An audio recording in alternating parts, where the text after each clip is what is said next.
Hi ಎಲ್ರಿಗೂ ನಮಸ್ಕಾರ. ನಾನು ನಿಮ್ಮ ರೂಪಾ ಕುಮಾರ್. ಇವತ್ತು ಆರೋಗ್ಯಕರವಾಗಿರುವಂತಹ ರಾಗಿ ಲಡ್ಡು ಮಾಡೋಣ.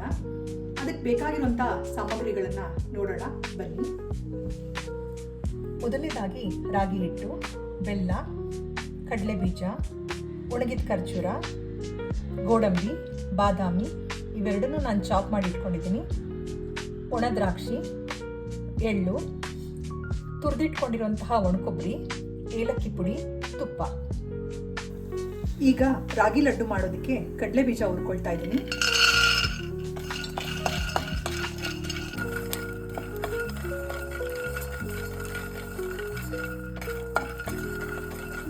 ಈಗ ಕಡಲೆ ಬೀಜ ಹುರಿದಿದ್ದಾಗಿದೆ. ಅದೇ ಬಾಣಲಿಗೆ ಎಳ್ಳು ಹಾಕೋತಾ ಇದ್ದೀನಿ.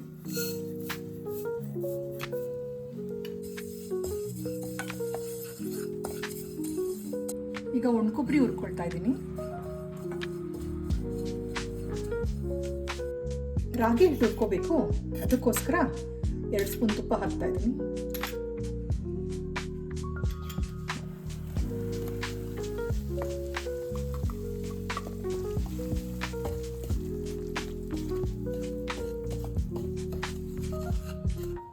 ರಾಗಿ ಹಿಟ್ಟು ಹಾಕೊಂಡ ನಂತರ ನಿಧಾನಕ್ಕೆ ಕೈ ಆಡಿಸ್ತಾ ಇರಬೇಕು. ಹಸಿ ವಾಸನೆ ಹೋಗೋ ತನಕ ರಾಗಿ ಹಿಟ್ಟನ್ನ ಹುರ್ಕೋಬೇಕು.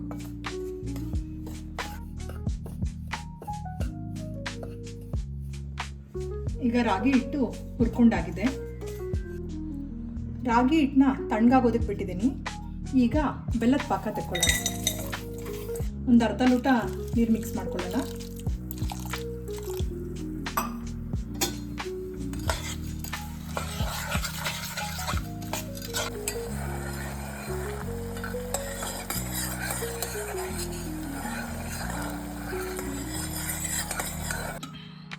ಈಗ ಬೆಲ್ಲದ ಪಾಕ ರೆಡಿಯಾಗಿದೆ. ಇದನ್ನು ತಣ್ಣಗಾಗೋದಕ್ಕೆ ಬಿಟ್ಟು ಆಗಲೇ ಹುರಿದಿಟ್ಕೊಂಡಿರುವಂತಹ ಎಳ್ಳು, ಕಡಲೆ ಬೀಜ ಪುಡಿ ಮಾಡ್ಕೊಳ್ಳೋಣ. ಕಡಲೆ ಬೀಜ ಎಳ್ಳನ್ನ ಪುಡಿ ಮಾಡ್ಕೊಳ್ತಾ ಇದ್ದೀನಿ.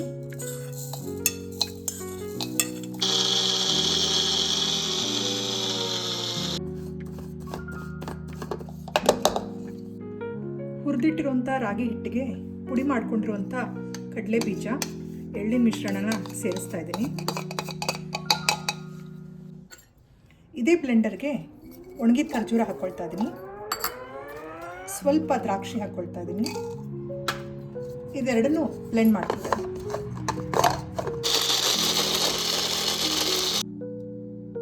ಈಗ ಬ್ಲೆಂಡ್ ಆಗಿರುವಂಥ ಒಣಖರ್ಜೂರ ದ್ರಾಕ್ಷಿ ಮಿಶ್ರಣನ ಆ್ಯಡ್ ಮಾಡ್ತಿದ್ದೀನಿ. ಒಗ್ಗರಣೆ ಪ್ಯಾನ್ಗೆ ತುಪ್ಪ ಹಾಕ್ಕೊಂಡಿದ್ದೀನಿ. ಈಗ ದ್ರಾಕ್ಷಿ, ಗೋಡಂಬಿ, ಬಾದಾಮಿನ ಹುರ್ಕೊಳ್ಳೋಣ. ಮೊದಲನೇದಾಗಿ ಗೋಡಂಬಿ ಹಾಕ್ತಾ ಇದ್ದೀನಿ, ಬಾದಾಮಿ, ಸ್ವಲ್ಪ ದ್ರಾಕ್ಷಿ.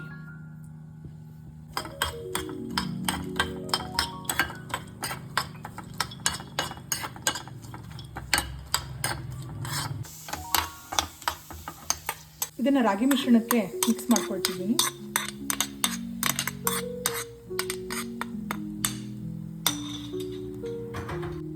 ಆಗಲೇ ಹುರಿದಿಟ್ಕೊಂಡಿರುವಂಥ ಒಣಕೊಬ್ಬರಿನೂ ಆ್ಯಡ್ ಮಾಡ್ತಿದ್ದೀನಿ.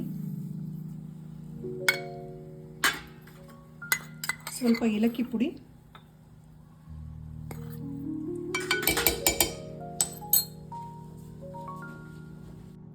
ಈ ಎಲ್ಲ ಪದಾರ್ಥಗಳನ್ನ ಚೆನ್ನಾಗಿ ಮಿಕ್ಸ್ ಮಾಡ್ಕೊಳ್ಳೋಣ.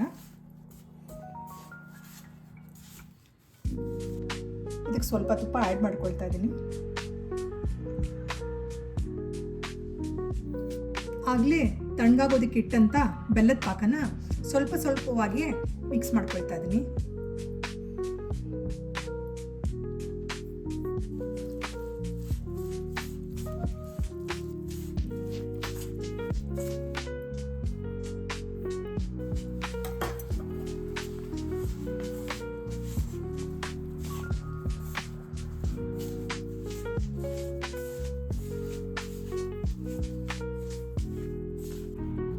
ಈಗ ಈ ಮಿಶ್ರಣ ರೆಡಿಯಾಗಿದೆ. ಇದನ್ನು ಉಂಡೆ ಮಾಡ್ಕೊಳ್ತಾ ಇದ್ದೀನಿ.